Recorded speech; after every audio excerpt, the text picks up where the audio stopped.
Well, Sam, thank you very much for the introduction.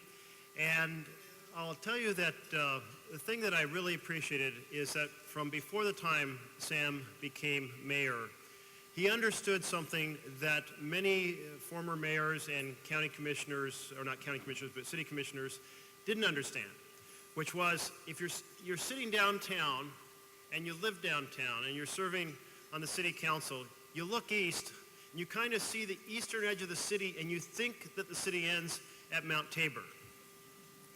And that's been a big challenge for East Portland. But this man knew otherwise. He came out here early. He came out here often. He has worked to create many of the partnerships that are represented in this room. And thank you so much for your service and your attention to this 5 miles of the city. Thank you, Sam.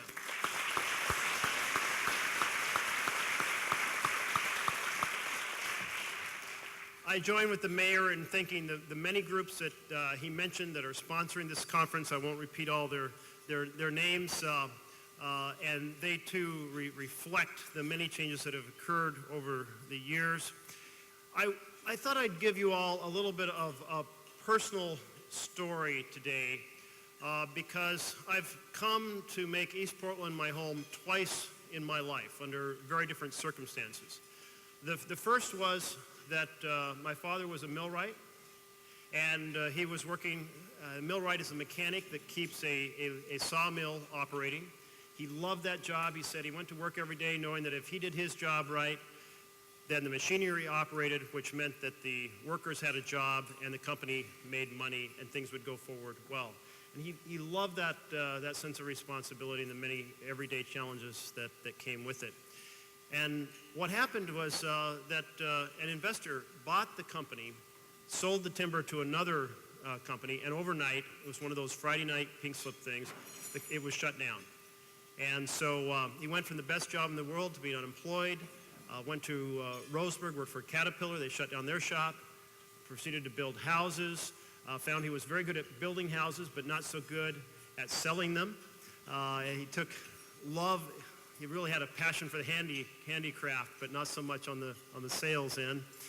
And so at some point, he decided maybe he better work for others rather than work for himself. And he found a job as a mechanic up on Columbia Boulevard. So we moved as a family from Roseburg, so from Myrtle Creek to Roseburg to Portland.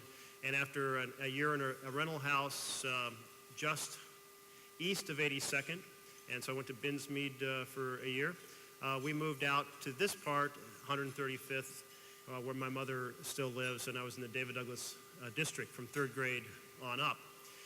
And loved growing up in this suburb. It was then, we called it Mid-County because it was between the two cities, between Gresham and Portland. And in 1974, it was still unincorporated when I left for college. And I left for 17 years. Left for 17 years to go to college, to go to graduate school, to work in Latin America, to work in India, to pursue my first thought of third world economic development. I thought I'd spend my life possibly working in Southern Africa. And then pursue my second concept or career, which was working in strategic nuclear weapons, because the door opened for a presidential fellowship with Secretary Weinberger in the Reagan Defense Department. And I thought, well, keeping the world from getting blown up, that's worth doing too. So I worked on that in the 1980s and did so after working as Secretary of Defense, worked for Congress. And yet through all those years that I was away, I kept thinking, I want to get back to Oregon. I want to find a way to get back to Oregon. And I also found while I was working on those strategic nuclear issues, those were issues that you wrote policy studies and people waved them around and said, oh, this is great, it shows my point of view. And somebody on the other side would wave it around and say it shows my point of view, which I guess it was a good CBO study because you're supposed to present all points of view. But it didn't feel like you're making any real tangible difference in people's lives on the ground. So I was delighted to come back here to Portland and work as Director of Habitat for Humanity. And in the course of that, every time a family became a home-owning family, they'd put in 400 hours of sweat equity, and the community had come together to create many partnerships that donated land and donated materials, and people working from every dimension in the community were on the job site holding hammers together and making something real happen. It just felt like a miracle each time a house was completed. So a family living in a basement now had a house. A family that had lived from one friend's spare bedroom to another friend's spare bedroom for 5 years now had a house, now had a stake in the community. Well, I took that experience, and in 1994, I was hired as the housing developer for Human Solutions. And is Jean DeMaster here today? Jean, are you here? No, she's not here? Okay. But Human Solutions has played a very significant role in this area in helping all kinds of programs, from heating programs to casework for families that are having great difficulty, to clothing closets, to developing affordable housing. And I took on that last portfolio. And I know Nick is here with Rose CDC. I saw Nick over here somewhere, doing many of those same types of efforts. Hacienda is represented, and they have done marvelous set of housing developments. Any folks from Hacienda? Somewhere? Right over here? Yes. Doing terrific efforts. Well, I really enjoyed that role. And so here I'd gone from Habitat, where I was living down just off Killingsworth, to working out here in Mid-County. And Mary, my wife, had finished 2 years of nursing school and gotten a job at Woodland Park up on 102nd, Woodland Park Hospital, now no longer there. And we said, let's move to where our jobs are. And then our son was born. And so let's move to where the grandmother and grandfather are, which was out here. So I returned for the second time to East Portland, and Mary and I have lived there back in East Portland for 16 years now. And that was very fortuitous. It led to a series of circumstances, but one of the first things that happened as housing developer, I was completing a project called Cedar Meadows. And Cedar Meadows is out in Gresham. And the first family was moving in, and I decided to go out there and see what the mother thought about the work we had done. And so she was on a second-story staircase apartment, and I met her at the top of the staircase, and I said, "You're the first family to move in. I'm Jeff Merkley. I was the housing developer. Any thoughts about the development?" And she said, "Well, first, thank you so much for doing apartments with 3 and 4 bedrooms, because we have a large family, and we've been in settings where everything is 2 bedrooms and they're too small." And she said, "Second, thank you so much for putting in a playground, because the complexes we've been in, the landlords have been tearing out the playgrounds because they wanted to discourage families with kids from living here." And so she said, "This is really terrific for us." I said, "Well, I have this other idea let me just tell you a little bit about it. And the idea is to create a grant fund, and as families save money, their savings would be matched by a leveraged grant to enable them to buy a home." And tears welled up in her eyes, and she said, if only I could own a home, if there was that light at the end of the tunnel, that would mean everything. And I thought, okay, well, it's a focus group of 1, but based on that feedback, let's try to make this happen. And so I created something called the Tenant Investment Plan, or TIP. And in short order, I'd asked an intern to try to find similar programs in the country. We discovered the IDA movement, the Individual Development Account movement on the East Coast, so we created an IDA program, and it celebrated or supported 3 visions of families moving from basically low income status into the middle class. One pathway being education, a second pathway being affordable rental home ownership or rental homes and home ownership, and the third being small business. That those 3 things were really channels, avenues for folks to make a significant difference in their lives. And That IDA program became PRIDA, and then other IDAs were launched around the state, and that concept is a lot like Habitat for Humanity, kind of a leveraged, not hand out, but hand up. And we need to create those ladders in our society. We need to create those staircases. We need to create those opportunities for hands up.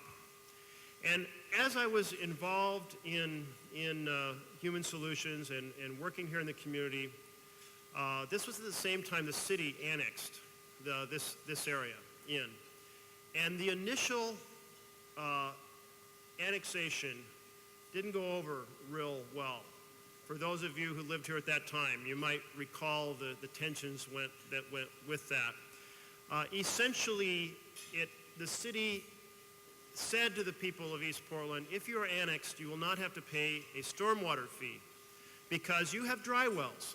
And so although we have these massive expenses with the city in solving the fact that we have combined stormwater and sewage, that's not your problem. You didn't create that problem, and you won't be charged for that problem.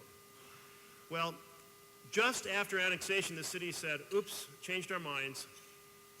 We're going to charge you all for the same problem, the one we said we wouldn't charge you for.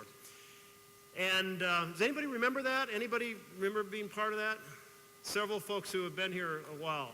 Well, I went to a community meeting at Floyd Light Middle School, the middle school that I went to, and Eric Sten, city commissioner, had come out to talk to folks, and boy, there were 600 or 800 angry citizens at that building saying the city needs to honor its deal. And one of Eric Sten's staff members was in the back, and he commented about how powerful this sentiment was. Now, I was running for the state legislature at that point. It was 1998.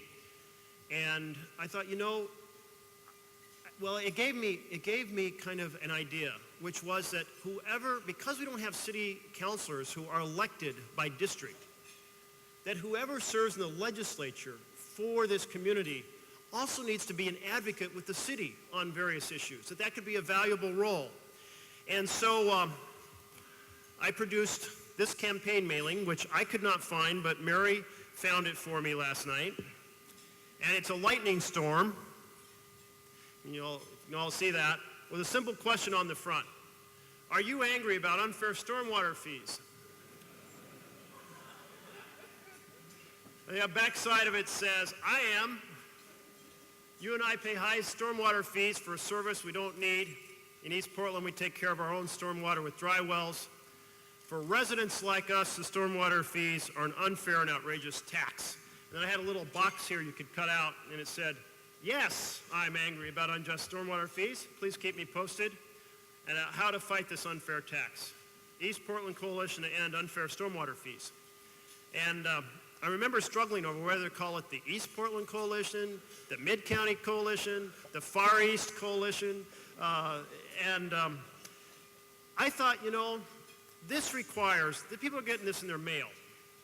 And this requires them to cut this out, put it in an envelope, put a stamp on it, and send it back to me. I thought, maybe I'll get 10 of these back. Maybe 25 back. Well, that was on a Thursday that the mailing went out, and I went to the post office box the following Monday, and there were 400 of these in my box, and ultimately 2,400 were returned. And that tells you something extraordinary about how people felt like, yes, they did need to have a voice with the city, and they did need to fight for equity for East Portland. And I formed a coalition with the former superintendent, Howard Horner. Howard Horner had written letters to the Oregonian that they'd printed many times with this kind of similar analysis about fairness in fees. And we decided to ask for a hearing at City Hall.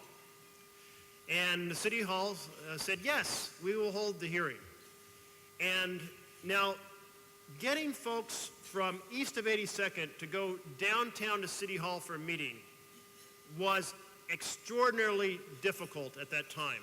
Many residents had never been down to City Hall and didn't know where to park, weren't sure what bus line to take. It just felt like foreign territory. But 300 residents from East Portland showed up down at City Hall.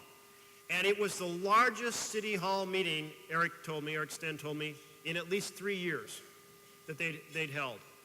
And the result was the city launched an effort to try to figure out is there some form of fairness to address this issue. And ultimately they did come up with a step in the right direction. Not the complete elimination of the stormwater fee responsibility, which is what we were asking for, but they said, you know what, we're going to do a study, and the stormwater that comes off the common streets of the city, all residents will help pay for. Stormwater costs that come off your private property, we agree with you that you're not contributing to that problem. So we got at least a small step in the right direction. But something else came out of it, which was a group that had come together to create their voice downtown in a way they never had before. And so I went to Randy Leonard, Commissioner Leonard, and is there anyone from Leonard's team here today? Well, we won't, since he's not here, we won't clap for him, but Randy Leonard, I said, please, isn't it possible to provide some funds for an East Portland action plan? Because we have an area on the brink. The city has rezoned it. There's a lot more little tiny lots with little tiny apartments with not much landscaping, and yet the city hasn't really stepped up on services. We have growing concentration of poverty. We're wrestling with gang activity. And if we don't pay attention, instead of having a wonderful, solid community celebrating its diversity and richness, we will have a city that tips over the brink and becomes deeply blighted. And therefore, we need to have a group that's wrestling with this. And Randy Leonard did shepherd through funds for that East Portland action planning process that started long ago. And that's really where my involvement ended and your all's involvement began. So many community partners coming together to talk about what they each can do individually. What is it that their organization can do or their neighborhood association can do? Is it the graffiti on the corner? Is it need for a bus stop? Is it need to have a scholarship fund for school activity fees? And this is actually, I mention this because it's a sore point with me. I grew up in this community through the David Douglas High School, and there were no costs to my working family for me to participate in sports or any other activity.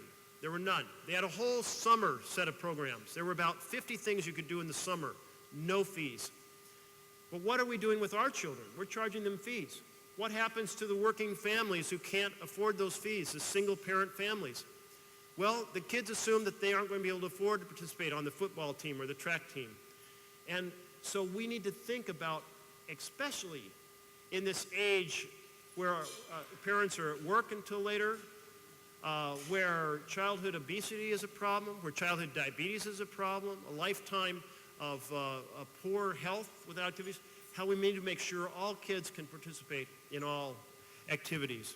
And, but whatever the issue is, individual organizations were looking at it and taking it on. One group worked really hard on the issue of girls being able to have prom dresses, to be able to go to prom, and the self-esteem. I mean, there's so many dimensions that groups have undertaken.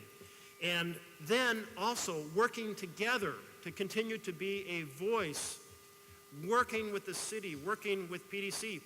I don't know when PDC first came out to East Portland. I just want to say so much, a huge thank you to PDC for sponsoring this conference, and Patrick for PDC to be involved now with the many initiatives that they have.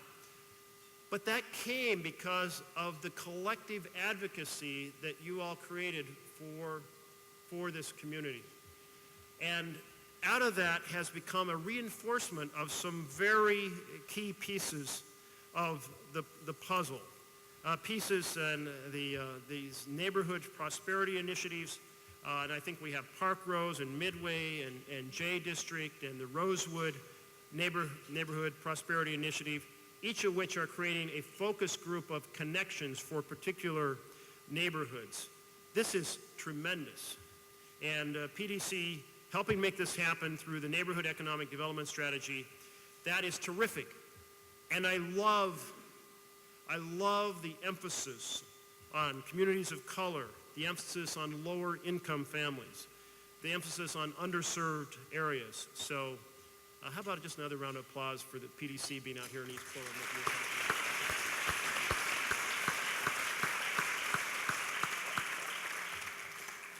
The bottom line is whatever you envision about what needs to be done, you can make it happen because you have been making it happen, and now you have so many more conversations and connections continue to advocate to build this community, and that is terrific. You know, there was a time in graduate school I was studying economic development, primarily with an eye to third world economic development, back to my anticipated working overseas. And we were studying various theories of economic development, export-led economic development, and so on and so forth. And there was a woman who was receiving a prize. She was a nun from Puerto Rico, and she was receiving a prize from the Woodrow Wilson School for having made an enormous difference in the economic development of her community. And a group of about 4 of us had dinner with her. And I said to her, you know, we're studying all these theories and strategies. What did you find worked? And she said, it's very simple. You look around for the issue that most needs addressing, and you talk to your neighbors and address it. I thought, okay, well, there's 2 years of graduate school that I didn't need to take. And the first thing she did, if I recall this right, the first thing she did is realize there were so many homeless street kids, and she set up a foster grandparent organization where the street kids would have a family to connect to them and if not take them in, support them in kind of a big brother, big sister fashion. And then she looked around and said, you know, we have so much disease from these open sewers. Let's lobby the city to come here and put the sewers underground in pipes rather than it being sewage running down the middle of the streets. Huge difference to the community, huge difference. She launched 30 initiatives. I mean, the list would be just about every dimension of the things that we might think about working on. Child assistance, child care assistance, early childhood learning, support for educational activities of all kinds, transportation. I mean, she just did one thing after another over the course. And of course, it wasn't her alone. It was just she helped create the conversation and the moment and bring people to action. Very much what is happening here in East Portland. At this point, in my role as a senator, I'm thinking a lot about the connection between federal policy and what goes on here on the ground. And I thought I'd just give you a couple examples from those 3 pieces of the world that are connected to individual development accounts, that is education, housing, and small business. First, on education, we must not only sustain our support for K-12 and early childhood, extremely important, things that are challenged or threatened by what you may have heard is fancy name sequester, but a 15% across the board cut that we'll be facing on January 1st if we don't figure out a better strategy. So we must fight to make sure that the challenge of finding a pathway for fiscal responsibility does not fall on the backs of the families who can least bear it. We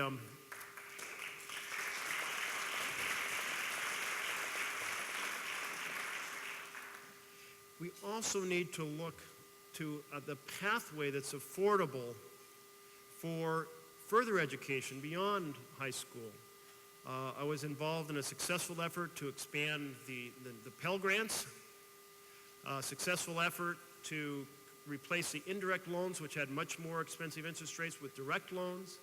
A successful effort to cut the interest rate of the direct loans to 3.5%. Successful effort to keep the 3.5% interest rate for now. It's going to be a battle we'll have to keep fighting. But here's the big picture. In the big picture, we are becoming the first generation of parents in American history whose children are getting less education than we got. That is unacceptable. Unacceptable in a knowledge economy world where the communities, the nations that best educate their children not only will have the most successful children, but will have the most successful economies in the future. So it is a battle we have to continue to be immersed in. So how about this idea? How about we shut down the Afghanistan war and take that $120 billion and put it to work right here in America in education and infrastructure?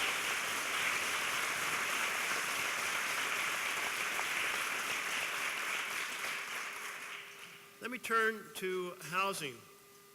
When I think of housing, I think of community development block grants. Actually, CDBG does many things, and it gives flexibility within communities. But CDBG, have any folks been involved in writing grants for CDBGs or utilizing them in different projects? I imagine we'd hear a whole host of different types of projects that were supported. I may be the only U.S. Senator who actually wrote grants to get CDBG grants for projects I was involved in. That is threatened by the sequester. Many other dimensions. I realize CDBG does many other things other than housing, but a piece of it is housing. But funds for low-income housing tax credits, those are threatened. Affordable housing developments, which we sorely continue to need. And I'll tell you the model in which nonprofits like Hacienda or Human Solutions or Rose, others, have done, where they take responsibility for the quality of the housing. They're so different than the housing we had that was built in the 1970s. Community organizations, community pride, all sorts of exciting ideas, modest scale, good connection to the street, good connection to the schools. It's a great model. If you have a great model, you want to hold it and keep it and expand it, not lose it. So we have to fight for that. We have to proceed to keep pushing for fairness in home ownership. Now, I was really excited when last year I was asked to come speak at the dedication of the 1,000th Habitat for Humanity house in Oregon. 1,000 families that had become homeowners, that would never otherwise become homeowners. But how many families lost their homes during that same time period? Because we allowed for the deregulation of mortgages, allowed for a new form of predatory loan, a subprime loan with a teaser rate, a very low interest rate for 2 years, which was a bait, a huge prepayment penalty that trapped you into that loan when 2 years later the interest exploded. How many families have we lost? We've been having 30,000 foreclosure notices a year here in Oregon. Now, not all of those represented a house that went to foreclosure, but huge number of families have gone to foreclosures. Huge number of families are hanging on the edge. So this is unacceptable. So one of the things that I did in the Dodd-Frank financial reform is I banned prepayment penalties and banned steering payments, which were bonus payments paid to loan originators to steer families from prime loans that they qualified for into subprime loans that were an absolute disaster for them. We can't let those subprime predatory practices return.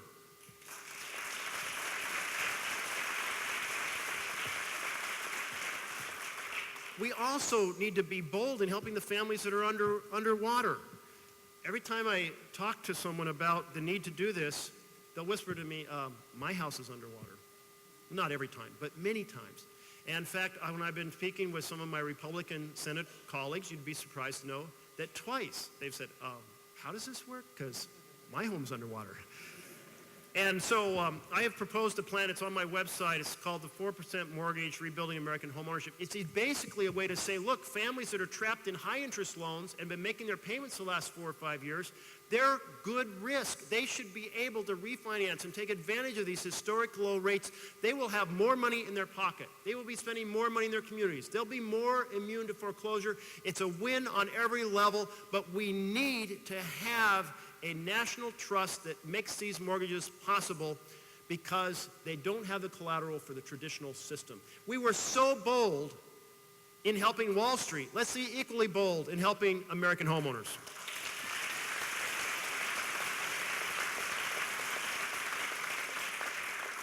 And let me turn to small business. I know that a bulk of today's conversation is about the economy and small business, and this is terrific. Remember, small businesses are the job factories here in America. Small businesses are a pathway to the middle class, and they create all kinds of important connections within a community. The mayor mentioned the Jumpstart Act that I was involved in. I got involved in a couple efforts to expand lending. One of those was the Small Business Lending Fund.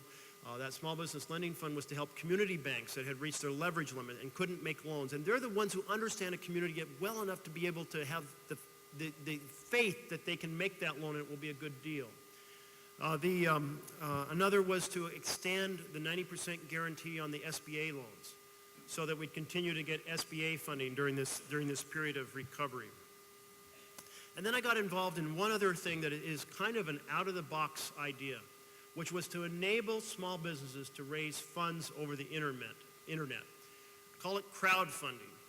And this is a bill that, a lot of bills you kind of nurture along and hope for an opening. This one made it to the president's desk, so this will become a real opportunity sometime in the next 12 months in which small businesses, much like peer-to-peer lending is on the internet, will be able to go to the internet and describe the investment they want to make and be able to raise investment capital. So you have an option that may be an alternative or a complement to traditional financing or venture capital. It has a lot of constraints on it to try to make sure it doesn't turn into basically a pump and dump situation. The key was, and I had to fight so hard to make this happen, is that the folks who are putting the information on the internet have to take personal financial responsibility, liability if you will, for the accuracy of the information they're putting on. If we didn't get that one clause in, this would not fly. Even with that clause, it's going to be something that we're going to have to monitor very, very carefully. But if it works, it will be another avenue, an important avenue to bypass traditional institutions and directly say, I have a pizza company and I want to create a new site, and here's my plan, and I need to raise this much investment capital to do so.